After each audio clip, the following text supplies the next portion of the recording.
Excuse me, Alatreon, sir? Oh, hello. I wasn't expecting visitors. Yeah, so I've heard from other hunters that I probably don't want to fight you.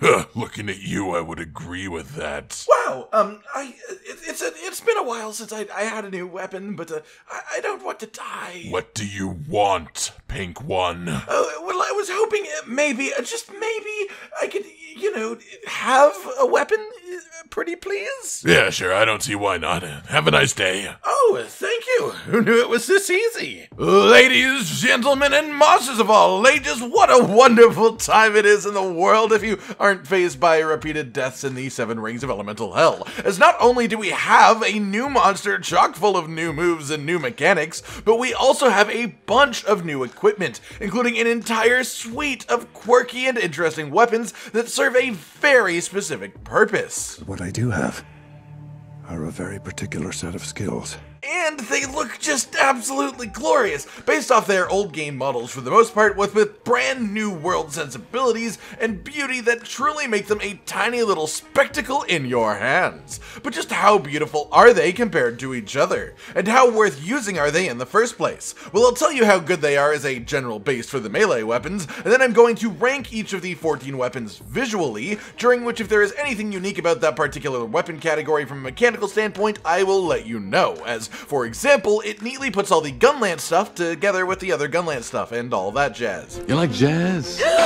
So, are any of the weapons worth using in high-end damage sets? The short answer is yes, in very specific builds. Across the board, the raw attack is pretty weak, but that is sort of to be expected for a monster like this for Alatreon, and instead these weapons are all super elementally focused, very elementally strong as well. And to be even more specific, they are all dragon-based powerhouses, boasting some absolutely meaty elemental numbers, a ridiculous amount of base purple sharpness, neutral base affinity, and 2 level 2 slots. In comparison to its main competition, which is the master rank Kiar weapons from Kulve Taroth, it heartily edges out specifically the dragon ones, which is surprising a little bit, I know, but at the end of a completed set, their raw attack and element number is almost identical until you add the purple sharpness modifier for Alatreon weapons, which takes them nicely over the edge, assuming that you go back to a build with true critical element again, now that Kiar is out of the picture. I suppose, if nothing else, they are close enough in power, this just gives you more options. If 4 out of your 5 elemental builds use Kiar weapons with inherent crit element and boring sets around them, now 1 of your 5 gets to use one of these with a regular Silver Rathalos armor set instead, so that's neat if nothing else. I'll take what I can get. As for the visuals, we have an absolutely wonderful collection here. Classic or not in the new world, you could totally convince me none of these existed before. They look so great and almost actually fit the Safi'jiiva weapon aesthetic from earlier in the expansion too, interestingly enough. Going through them in my personal order then, and starting with the one that I least like, Lance.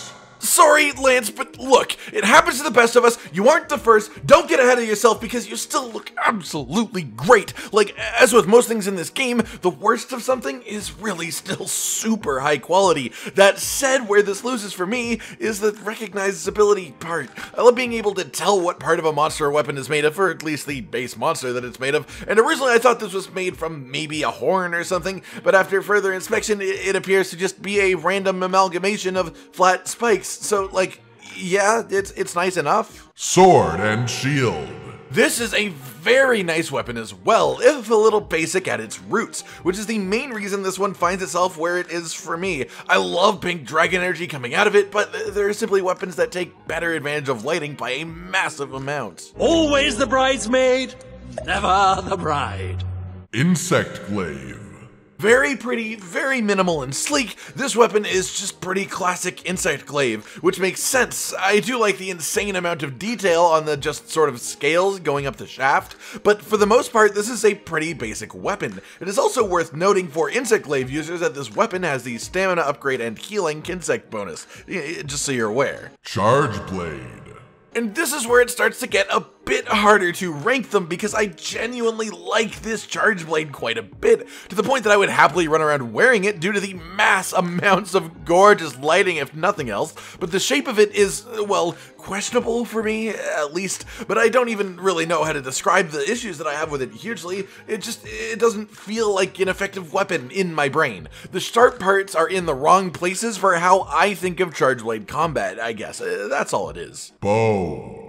And another one of the lighting-based juggernauts, the bow literally has a bowstring made of dragon energy. And then the bow itself almost looks like it is just a massive block of dragon energy being barely contained by some small Alatreon. It looks great, honestly. Greatsword. And I'm actually a massive fan of this for a greatsword. It is nice and chunky the way that a greatsword should be, the lighting is nice, and it looks sharp in the right places for a greatsword, with an interesting design to achieve this at the top. In fact, the only reason that the greatsword is this far down is because there's another weapon that basically steals the aesthetic from the greatsword and then does it even better. Anything you can do, I can do better. Hammer. This right here is just an absolutely classic hammer design. It looks like, well, a hammer to me. This looks like so many other designs, and it's pretty, and I like it a lot, but it's just not innovative on the hammer front, I guess. It looks good, it's just not new. Dual blades. And this is where we start to get into the more tippity-top cool ones. I know, halfway through the list. I love these. I don't know if that's a feeling that you guys agree with, but they're super cool. They aren't necessarily a classic sword shape, but if you look at the general outline of the weapon, it's practically a gladius just made in a cool way, and in a shape that simply is nowhere else to be seen in the game, which makes it unique, and as a whole, that combination just makes me have to respect this weapon. Switch axe. And this weapon is just gorgeous. I mean, I know it isn't as unique as the dual blades, but just the general aesthetic is so pleasing on the eyes. And similar to the insect glaive, the actual Alatreon scaling bits of this look really high detail and just, well, genuinely reminiscent of the monster they are from. And I love that. GUNLANCE. And here is the boomy boy, just where you like to see it, and it sort of stole the greatsword, like literally. The actual gunlance part of the gunlance is basically just the greatsword, but a bit smaller and with a gun barrel at the end that emits beautiful dragon energy, and then it is paired with a shield that just, I don't have the words to describe this shield. And it is, of course, wide shelling level 7, though unfortunately it is a bit less effective than the RageGaming GunLance, so while it is a viable option, it is simply not the best at what it does. Light bowgun. And honestly, this is just cheating light bowgun. I mean, you literally have a bow as a part of you.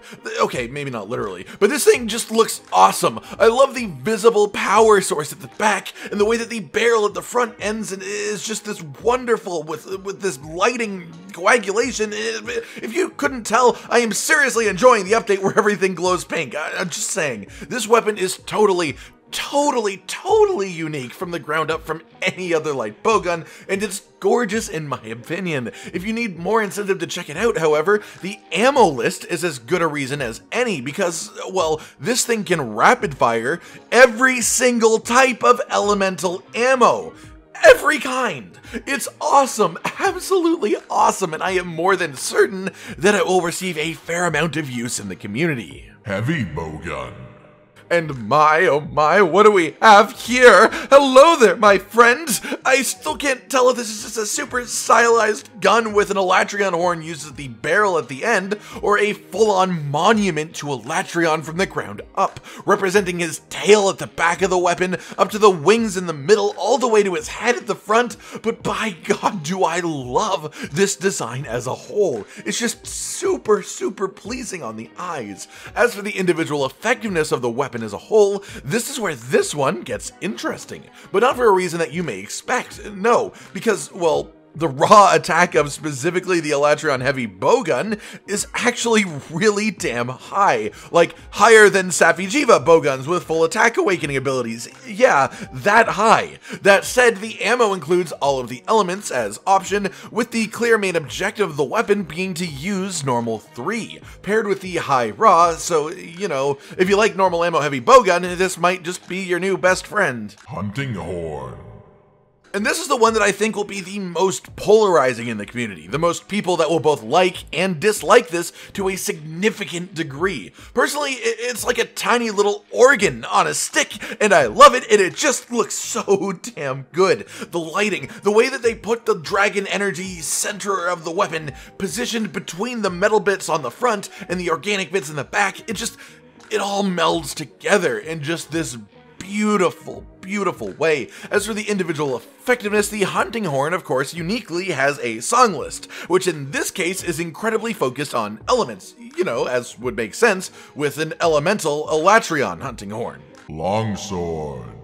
And this is the one, guys. This is the Mac Daddy of Alatreon weapons as far as I'm concerned, though honestly, how many of you were surprised if you'd seen how it looked beforehand? Scythes are back, baby! Yes, I know there were scythe greatswords in the New World, but it's not the same! It's not the same. But now they are back in full swing, and by God, just yes. Simple as that, just yes. It looks gorgeous. It's a scythe clearly made out of his bits, distinguishably Alatreon. Pretty lighting on it, amazing shape. It's just the best. I'm sorry if you disagree, but for me, it just is. And that just about covers that, everyone. So there you have it. Everything you need to know about the Alatreon weapons, either visually or mechanically. And what a wonderful collection of weapons it has been. Do you like them as much as I do? How do you feel about the update as a whole? Like you'd like the video, subscribe and hit the notification bell for more, and most importantly, ladies and gentlemen, until next time, stay sweet.